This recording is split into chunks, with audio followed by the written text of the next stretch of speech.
What's going on, everybody, and welcome to the Ask A CISSP podcast. So this is a complimentary podcast that comes out on Thursdays to the other side of the firewall, where we highlight those movers and shakers and glass ceiling breakers, those people of color who made it to the other side of the proverbial firewall.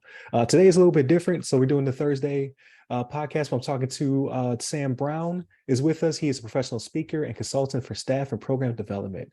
So if you could just let us know who you are, a little bit about your background, and then any topics you would like to cover during this episode, and then we can kind of get into how all this is applicable to securing employment in general, right? And kind of figure out who you want to be as a person, where you want to work at, but then how that applies to cyber as well. Oh, yeah, for sure. So one, thank you for the opportunity to just be on here and engage with you.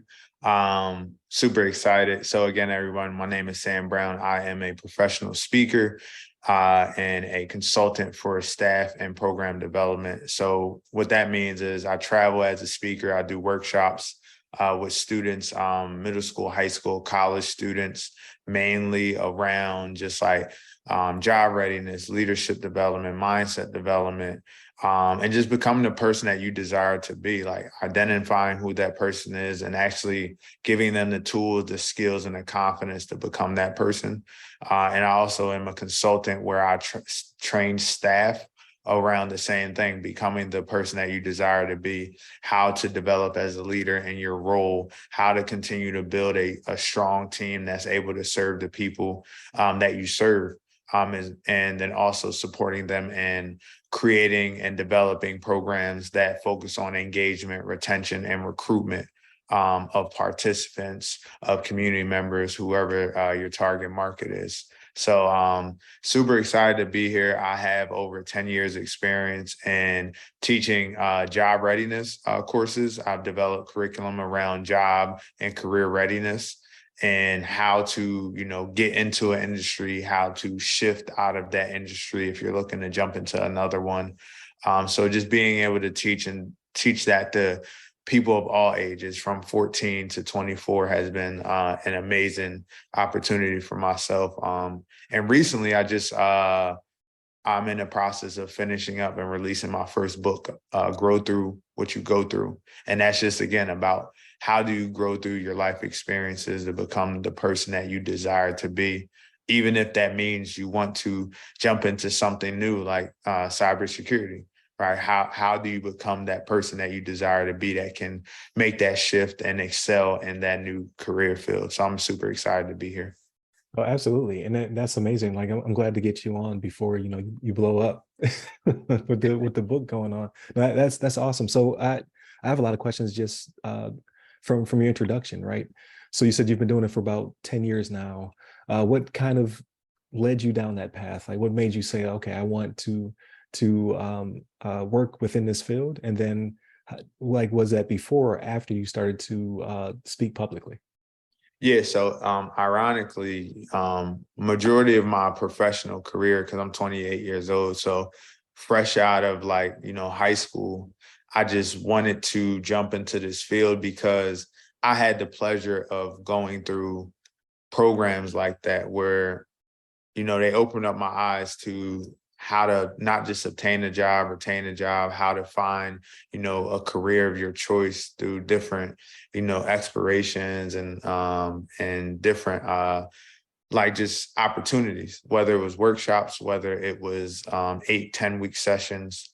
And really the real passion came because, growing up for me, I was written off as a young person early on, like you wouldn't amount to anything. So I really dedicated my life initially when it came to that work of, creating programs, creating curriculum around job readiness to impact the same young people that other adults are writing off. And I wanted to be that person that helped me during my time of uncertainty or questioning whether or not I'm actually going to become something in life. So that's how I initially got into it. And I loved it. And I've been doing it ever since. I started to actually create my own curriculum a couple of years ago, just based on just wanting to adapt and improve what I see that's already out there and what I know that works as far as just job and life, skill development. Okay. And with that being said, so that's awesome that you have that drive and that initiative, but also that you want to give back to the community, right? So that's a lot about what this platform is about as well. Is trying to grow out our field, cybersecurity. It's only 9% of us are people of color, right? So we're just trying to uh, put people in the proper seats for the 700,000 or so job vacancies that are here just in the States alone. So that's great. So when it comes to that motivation and trying to motivate others, how has that impacted your just kind of like the way that you design your lessons and the way that you actually teach? Like, have you learned any lessons throughout the 10 years that kind of you can say like, here's my top one or two or three uh, like lessons that I built up throughout my journey. Yeah, I think for me, throughout my experience with it, because again, I started so young at 18, and I barely, knew that much myself, right? But as I, obtained my own different forms of employment and made shifts and just went through, the great experiences and not so great experiences, I really allow my life experiences to be my biggest teachers. And then I share those experiences through my own curriculum. So one of the biggest lessons I learned just when it comes to just teaching, right? Um, to teach and not to talk, right? Because I think a lot of times, teachers, and we see it often, whether it's teachers, coaches, who, whatever, facilitators, they're just regurgitating information that they see on a slide or in a textbook. And that doesn't provide, for me, it didn't provide a real world experience where I can actually apply this right now to my life. But teaching on the other aspect for me is like, I want everyone to walk away every session with something applicable that they can then go and utilize right then and there. I don't want to give you something that you'll be able to utilize in 10 years. I want to give you something that you could utilize now. So that's how I really shape my topics around what is most relevant for the population that I'm serving. So if it's 14 and 15-year-olds, what is the most relevant thing that they need right now? Is to build those foundational skills of resumes and cover letters. Yes, you might not use a cover letter, right now, but you can practice it. It's impressive if you send in a cover letter at 14, 15 years old, applying for a job. It's like repetitions, like free throws. So that was one of the biggest lessons, even like with my older population that has had employment and they're looking to jump into a new field. It's like, how do I'm teaching them about transferable skills and how to word transferable skills on a resume or on a cover letter, or using key terms and key words that are buzzwords, because I've also had the pleasure of hiring people as well. So I learned the game of like, what do people that are employers are looking for? They're looking for buzzwords. Does it match the job description? Does the skill set, even though it might not be in the same field, you're saying certain language around certain skill sets that I know that you can utilize, in this job. So that was the teaching in me, right? I wanted to find how to teach you something that you can actually utilize versus just giving you all this information. And then probably the other main thing that I learned throughout this process is teaching through activity, right? I think a lot of times people already know, what you're going to teach them because they've experienced it in some way, shape, or form. But the activity allows the debrief and the discussion to be a lot more organic and not forced, because they have just done an activity that's in relation to whatever we're teaching. And now I'm asking you questions like, what was the most difficult part about the activity? And their responses are literally what we're going to talk about, right? So those are the two biggest lessons that I've learned when it comes to just teaching and running programs around job readiness, job skills, life skills, different things like that. No, that's definitely speaking to me with the job search, right? So I don't know if I've actually talked about it on the podcast, but when my initial transition from the military, I transitioned like the retired from the military, started an internship, but I did it during the great way out layoff wave, right? Like, which is still kind of happening, right? You still see the rumblings from these trillion-dollar companies still letting people go and what have you. But the way that they pump you up on the way out is they're like, man, you have all these skills, all these things that can transfer, like you're a natural leader, because we got 2 decades of leadership piped into you. But then you hit the market with the masses, right? So everybody's applying for these jobs. Luckily, I was able to stick the landing, right? But it wasn't first application, first job, right? It's like number 51 was the one that stuck. So for people who are still out there trying to set themselves apart, right? Trying to make sure that they're going to make it to the top of the stack. What kind of tips do you have for those type of people who are maybe they're going through a pivot, or maybe they were just laid off and they're trying to just jump back right back into the market? Like, what can help them stand apart from all the other people who are currently out there?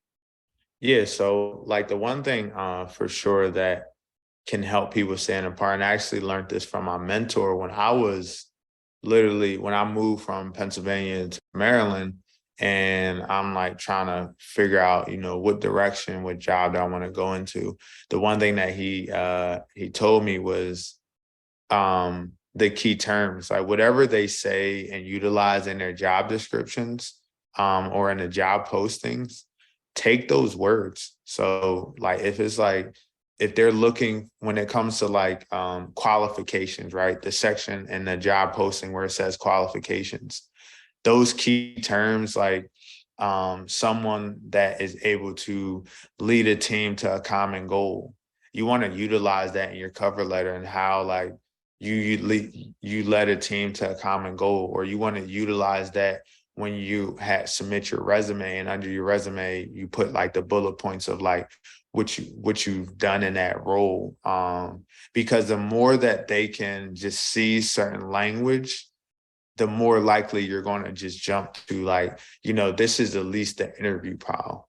Because the biggest thing really is like, you want to get in the door, because then you can allow your personality to speak to the employer, and you're able to have an engaging conversation versus I'm just reading a paper and I'm going through 20, 30, 40 applicants. So I'm trying to fish through them really quick. And the last thing you want to do is not have them, pull your application, even though you might have the experience or you might have the qualifications that are transferable. But it's because you're not using certain language. So I've learned that, to just whatever they put out there, utilize their language, because they're probably reading 10 seconds of your cover letter, maybe just skimming through your resume, and then they're just looking for key things that stick out to make them keep reading. So like that's some advice I would give to someone for sure. And then the other thing is just like making sure that what you're searching for aligns with who you are, because then it makes it easier for you to go through the process. Because sometimes you're in multiple rounds of interviews and it's daunting and it takes a lot. But if you're passionate about the work that they're doing, then it makes it easier for you to articulate, your experiences, or articulate, some examples that you can give that provides more clarity around like, yes, you were doing this, but now you're trying to jump into this field, but there's a lot of similarities and this is how they are similar. And it just shows that confidence. So I want to dig a little bit deeper into that, because it's the second time I've heard you say it, and I'm paraphrasing, right? So we talked about offline a little bit, but it was like something to the fact of you need to pursue the career field that speaks to you, as opposed to the salary. So if you can go a little bit more into that. So how, because at the end of the day, right, a lot of people are jumping into our field because it can be very lucrative. And I'm not trying to knock anybody for that. I mean, that's why I stayed in the field, right? As opposed to trying to pivot and find something different. But for the person who is kind of out there right now and it doesn't quite know what they want to do, but they see something shiny over here in the distance, like, okay, cyber's paying pretty good. But what kind of advice would you give them? Like, how do they kind of follow their heart so to speak? Like, okay, like what speaks to me? How do I figure out like do I sit there and I storyboard, or like do I jot things down? Like how do you kind of figure out like what do I want to be? Right. Yeah. So I'll start with you know, I do this thing, it's called like an impact statement, right? Stating like what type of impact do you want to make, right? So if you're going into cyber, security field, like why? Ask yourself why are you going into it? And if your answer is literally, because I can make X amount of money, most of like you never know like what does that come with, right? Like, so I think it's important for you to understand when you're going into something, why do you want to work here? Because as much as like the dollar sign might sound good, it comes with a level of responsibility and a job duty that you might be like, wow, I wasn't, I didn't want to do this type of, cybersecurity, or I didn't want to go into this aspect of the field. So now you're at a job that's paying you well, but you're also realizing that you're not happy, or you're not feeling, valued, or you're not making an impact. So I start off with just an impact statement, like, what do I want? Like, what impact do I want to make? And then the second thing, I really do some research on just the company, because again, as you know, every company is different. Like you might be in the same field, but every company is different. Every company has different focuses. Every company, does different things. Like you might apply for a job that pays you really well, but requires you to travel multiple times a week or multiple times a month. And you are a family person where traveling now takes a burden on your family. And now you're impacting that area of your life. So it's like really understanding what you're walking into and what does that company represent, because there's a lot of cyber security companies out there, that just like there's a lot of tech companies out there, just like there's a lot of gaming companies out there, or sports companies, or coffee shop companies, but everything is different. I always use the example, you know some people are better fit for Dunkin' Donuts. Some people are better fit for Starbucks because of culture, right? Culture is super important. And even in the interview process, asking questions, especially when you get towards the end of the process, the culture, and seeing if it aligns with you. So like those are like some of the things that I really focus on: culture. What impact do I want to make, and can I make that there in that position? And then really researching, the company's values and who they serve and different things like that. No, that's perfect. Like that's a soundbite for it by itself, right? That's something I can put out there. I think that will speak to people sometimes a little bit better than the technical jargon that we use. I think that this interview is more has way more universal appeal, right? Because there are a lot of people making some really big pivots right now. Like ever since 2020, the world is crazy, right? So people are kind of trying to search for their passion. Like, what do I actually want to do, and what type of opportunities are out there, right? Things I just never thought of. Like the pandemic changed the world in a lot of interesting ways, right? Like I work from home, right? Never even thought that was a thing, especially not in the military. Like we're working from home in the military. I was like, our entire job is physical. Right. Like, so and then just seeing the different things sprout out of it, right? Like you have food delivery services and all types of other things that kind of pop up. So it is pretty cool. So like obviously the pandemic was awful, but I'm just saying like the years after, right? The way we've adapted to our circumstances has been pretty interesting. Um, so let's go into the book a little bit more. I'm very interested. So you kind of talked a little bit about what made you decide to do it, but what is that process like to actually sit there and become an author? So quick backstory. I've actually been trying to become an author since the pandemic, because pandemic hit, got laid off from my job. Really wanted to start pursuing my business, Faith and Effort, which again, we talked about like the services and how it evolved to what it is now. But one of the biggest things for me at that time was just like, I want to I've always wanted to write a book. Now it's perfect time. I'm home. I'm unemployed right now. So I actually wrote a book during the pandemic.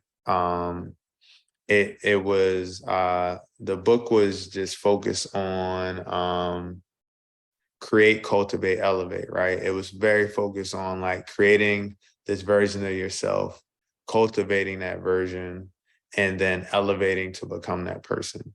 It never got published. It's still somewhere in my archive somewhere, just because I felt like it was out of anger of just losing a job. So fast forward to 2023, I told myself, like, I'm at a point where I really wanted to write a book that helped people.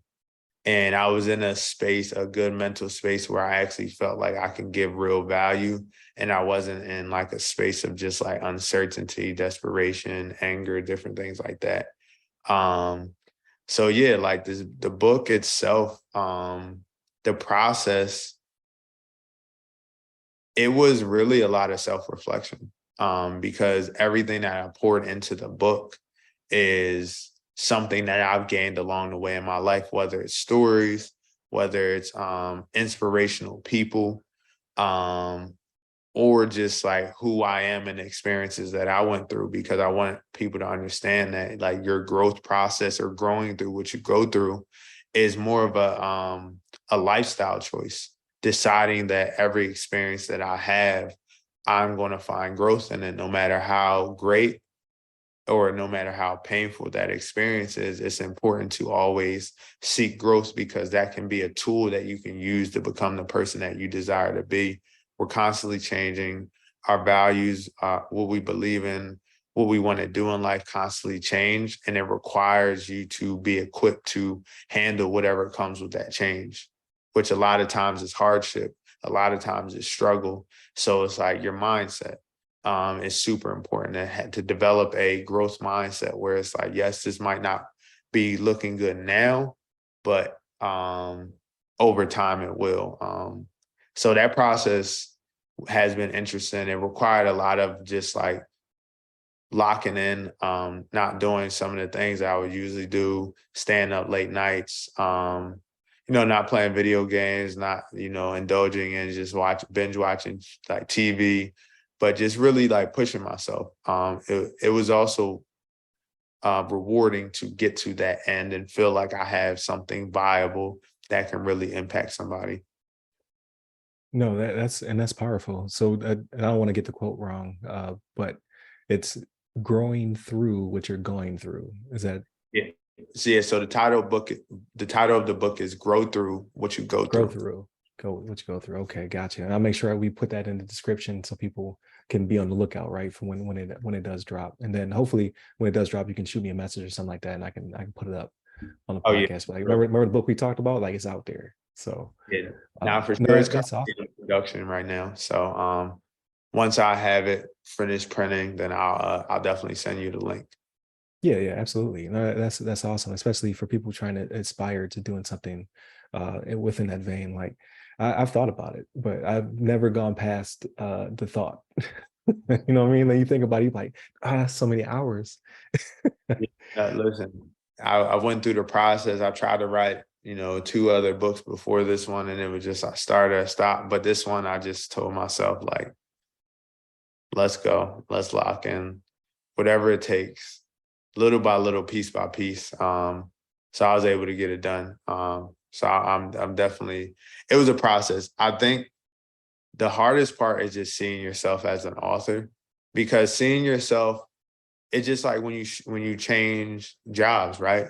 Or jumping into a new field. It was like it took me a while to see myself as someone that somebody wants to read something about. But then I had to remember, like, you're a speaker and people pay you to come speak. So what's the difference from you speaking and Right. you writing? So once I got past that, same thing with you. It's like your podcast. You have people that watch your podcast faithfully, that subscribe to the podcast. So clearly, they like to hear what you have to say, what your guests have to say in general. So just taking that and understanding like, okay, like people actually do want to hear me. Like now it's just the fact that like I just had to write it and just go. Like I told myself I'm gonna write it and I'm gonna just keep writing. I'm not gonna like question it too much. I'm gonna just write Right. it. And the moment I question it, I gotta walk away from it, then come back and just write. So That's awesome. And now it's coming to fruition, right? So that's amazing. And earlier, so before I asked that question, you did you alluded to that you've talked about faith and effort already. I don't think you talked about it enough, to be honest with you. Like, so let's go a little bit deeper into that. So uh you spoke about the initiative and the services that are being provided. What does the future look like? yeah, so the future, with faith and effort, the future looks like creating a multi million or billion dollar company that helps aspiring speakers get opportunities and platforms to impact. So almost like creating an agency, right? A speaking and consulting agency where people from all over, you know, are a part of this organization. And what we're doing is we're developing them as speakers. We're providing coaching, and then we're also getting them paid through gigs, through trainings, through consultants, and just really building that out, building that concept, because I'm actually a part of a organization that does similar work. So I'm a part of something called Coatesville, which is a youth speaking engagement agency. And I'm a contract speaker where I travel and I help facilitate camps, workshops, different things like that. So that organization gave me the inspiration, which I always envisioned faith and effort as I want to help the speakers that were questioning themselves how I question myself. My life has always been like, I want to help people that has went through the similar experiences as me. And early on in my speaking career, it took me like 2-3 years to get a paid speaking gig. I was doing a lot of stuff for free. I was on Instagram, I was on social media, and nothing was clicking. And I questioned whether or not do I belong in this space? And a lot of times it's because you don't have resources, the financial, income, or the income that to pay somebody to help you figure things out. So really with the organization, it's like we get the services of the speakers that can go out and now facilitate these camps and these consultations and these trainings and these speaking engagements. And in return, they get the experiences, the exposure, the skills, the confidence to become the best speakers that they want to become. So that's like the future. And then, of course, I want to start a foundation under the LLC. And that foundation is focused around community work, providing for the community, whether that's scholarship money, doing local community drives, just really supporting the community, but then also like giving them the resources to elevate. Because I think a lot of times in our community, things come and go, like food drives, book bag drives, which is all amazing. And I think it's needed. But the impact over time, unless you're doing it consistent, the impact over time for me, I want to do even more. I don't want to just do it to say, oh, I had a Thanksgiving drive. I really want to provide resources to support individuals. That's why I did the curriculum piece, right?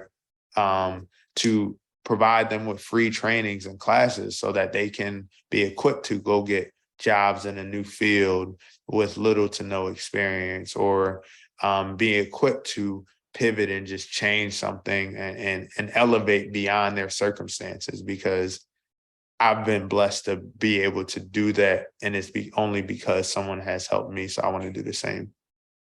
No, that's both inspiring and humbling to see you building this multi-part business, right? Where you're doing the training, the engagement, the curriculum, all that good stuff. And then oh, by the way, we also want to build something that's sustainable to help grow the community and continue to support people. So that's amazing. So if somebody was interested, with it, because right, like you're still building it, you still, have room to grow and what have you. But if somebody wanted either help, support, send something, or provide you services to help you continue to grow, how would they contact youth, or how would they contact Faith and Effort? Yeah, so they can contact me directly, Sam Brown at faithandeffort.org. And that's just my email, my direct email. So it's come straight to my phone. I'll be able to answer it. Or my website, www.faithandeffort.org. Um, that's just another way to just check out, what I have and what I'm building. Again, the goal is to build the one aspect of the business that's the Right. speaking and the consulting, because that money is then going to be used to fund the foundation along with grants and different things like that. But yeah, so that's how you can contact me, and get in contact with me if you want to either support, book me for services, or reach out just to get connected in some way, shape, or form. And then, of course, my social media is at Faith and Effort. So everything is really straightforward with the Faith and Effort piece. But that's how someone can get in contact with me. No, that's sweet and to the point, right? Like, so we're going to put all the links and everything in the description. It's good. Your branding is perfect. Like, to be honest with you, like, people will be able to find you. I was able to find you because you sent me the message through the app Calendly, I think is how you pronounce it. But it doesn't come with all your stuff, because I like, behind the scenes, I have not worked out an application process yet. So that's a little bit inside baseball. I'm trying to figure out, because I don't want to detract people from trying to reach out to me, and as well as I don't want to know too much before I have the interview, because if I know you too well, then I'm not going to know what questions that I personally am interested in, as well as what the audience might be interested in. Like, oh, let me dig a little bit deeper here. I've already had the answer, and I'm like, oh, I already know. So there's a balance there. But I saw the name, and I saw the business, and then I hit up LinkedIn, and boom, popped right up. So I'm like, oh, that's perfect. Like, I don't have to dig very deep to try to find you and what have you. So the brand is on point, man. Yeah, and honestly, your application, I like it because it it doesn't require me to do a lot, but it requires me to do enough, right? So I think that what you have is good, because it just allows for the organic conversations to flow, like you said, without knowing too much, but Right. you know enough to at least have basis, and then from there you just kind of flow. So yeah, that's just my view on it. No, I Versus like appreciate it. other Yeah. applications that I've filled out. Some of them are lengthy. It's like we just did the podcast interview through the application. Through the application. Mhm. No, that's perfect then. Yeah. So I definitely want to continue this conversation as aspects continue to come to fruition, right? So like, you're already in a state of growth. You're already doing some amazing things out there. But now I want to have you back on when the book drops. I want to have you back on when you start to roll some new initiatives out for the business. And then obviously when you get to the part where you really want to start growing that uh uh foundation, right, to service the community, stuff like that, definitely got to get you back on for that. So I can see us having this conversation, or having more conversations in the future. So that's awesome. But before you go, I always like to hit up people to find out who they are outside of their career, right? So a lot of people come on to talk about obviously their business, their initiatives, and how they're going to give back to the community. But then also like to find out like a little bit more about the person, right? Do you like reading or playing games or traveling? So but what's always funny though is when I talk to people, like it kind of comes out in the conversation, like, I don't have time for that. Mhm. Because you're writing a book, you're running your own business, you're traveling for speaking engagements. So aside of all of that, right, when you actually do have some free time, how do you like to spend it? So like, and I'm actually I like had to like push myself to get better, because just being a young Black male, it's like I feel like I need to build this great empire and then rest once like my work is finished, right? Right. But I like really like what I love to do outside of it is so just me like when I'm just by myself or just when I just need like me time, like I just like to, it's funny, I like to watch podcasts. I like to watch Okay. sports podcasts a lot. If anyone knows me, they know I stay on YouTube watching some podcasts, just like or something on YouTube. So I really enjoy just watching just different things on YouTube, whether it's entertainment, podcasts, um, something that just intrigues me. Video games is my go-to. I love 2K. 2K Okay. is something that I really enjoy. But the biggest thing for me, and I actually just got back from Atlanta this weekend, just hanging out with people like and good vibes, good energy, and good food. So a group of my friends were part of fantasy basketball league. We met in Atlanta for the first time and met in person. A lot of them I never met in person, and it was just fellowship amongst Black men. Like it was like super dope. It was just like we got food, like we played basketball, like we went some sightseeing.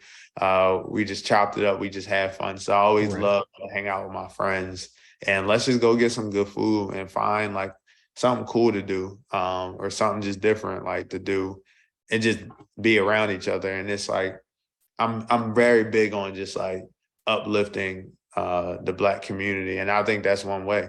It's funny. I actually had a group of people. We made this frolicking video where we were like pretending to, or we Right. were like frolicking. It was like Black men frolicking. I saw it Right. and I recreated a version of it because I saw it on like TikTok or something, and it was so cool to just get like see it and they have people react to it. It's like, wow, like that was so cool. Like it's just amazing. Black men in their element with their armor like taking off. Like I love to be in fellowship where we don't have to be what society like is framing us to be or be a certain way so that we could like manage and navigate life. So long-winded saying I just like hanging out with my friends and doing stuff. No, that's amazing. And I haven't seen your version of it, but it did. I have seen the frolicking video, and that's hilarious.